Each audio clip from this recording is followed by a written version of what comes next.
COVID-19 has taken a great impact on family finances. More than half of parents with kids under 17 have gone into debt because of the pandemic, according to a recent survey by LendingTree.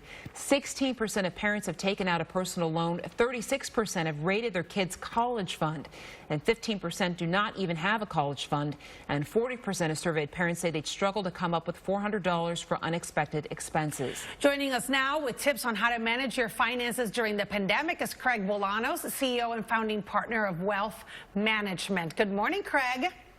Hey, good morning. It's tough out there, isn't it? Yeah. I mean, we're not just being parents, we're being caregivers, and now with e-learning, we're being teachers. You put finances on top of that, and it's highly stressful. Craig, why is it hitting that those parents that have kids that are 17 and under?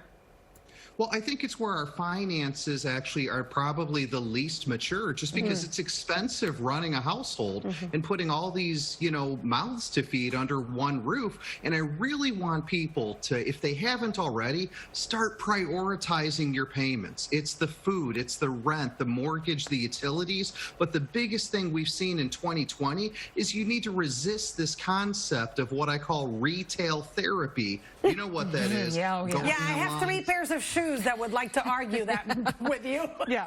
Yes, and I've got my own stories too. How can you not? And I think the way we avoid that concept of retail therapy in the world of the coronavirus is we just have to start telling our money where to go instead of wondering where it went. The budget is not an evil word. The budget will set you free and bring you financial peace. Let's talk about lowering your payments, and assuming this is specifically for credit cards, right? Oh, absolutely. I mean, it's the search for zero. That's what I talk about with everyone these days with interest rates being so low. I mean, I don't want you to use the credit card, but if you're carrying balances, if it's a must, you got to search for that 0% APR. If you're a homeowner and you haven't taken a look at possibly refinancing to take advantage of the current rate climate, you got to get out and do that this week. You were also saying do not borrow from your retirement accounts.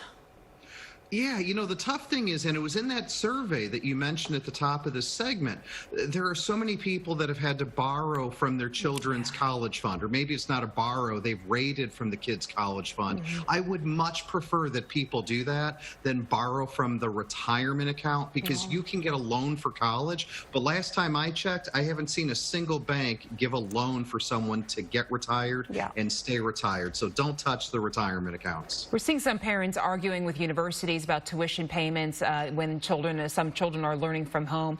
What would you say to parents about saving for college at this point? Well, yeah, no, that's a great question. I mean, you've got to save for college, but what I want to put back on the table for everybody is something that we at the Wealth Management Group call the 2x2 strategy. There are so many people. I've got a son in school right now. I hope he stays there. Maybe they're going to send him back to me. But the reality is, if you're going to be e-learning from a dorm and missing out on the college experience anyway, take advantage of that local community college that you have in your area, because the cost per credit hour is so much more attainable.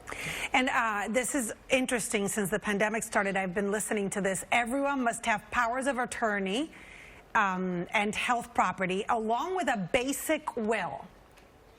Oh, Anna, you are spot on with that. I think if you have people that you love, people that you are responsible to, you don't want to get caught swimming naked when the tide goes out. And there's too many Americans, what I mean is running around without an estate plan. And if you don't have those very important documents on hand, fully developed, you run the risk of having some severe unintended consequences, and that's just not fair to anybody. So let's make sure everyone gets their estate plan updated and those important documents you mentioned. And you can do a lot of this online too, right, Craig? Yeah, there's so many resources. Look online, contact a good financial planner, contact a wealth manager that can direct you to various resources, and you can put together everything we talked about today, from college to retirement to the estate work. Let's get it all buttoned up. Craig Bolanos of the Wealth Management Group. For more information, check out investwithwmg.com. Thanks so much, Craig, for your time this morning. Good to see you. You too. Thank you. Coming up, we'll show you a... Oh, I'm sorry. We're going to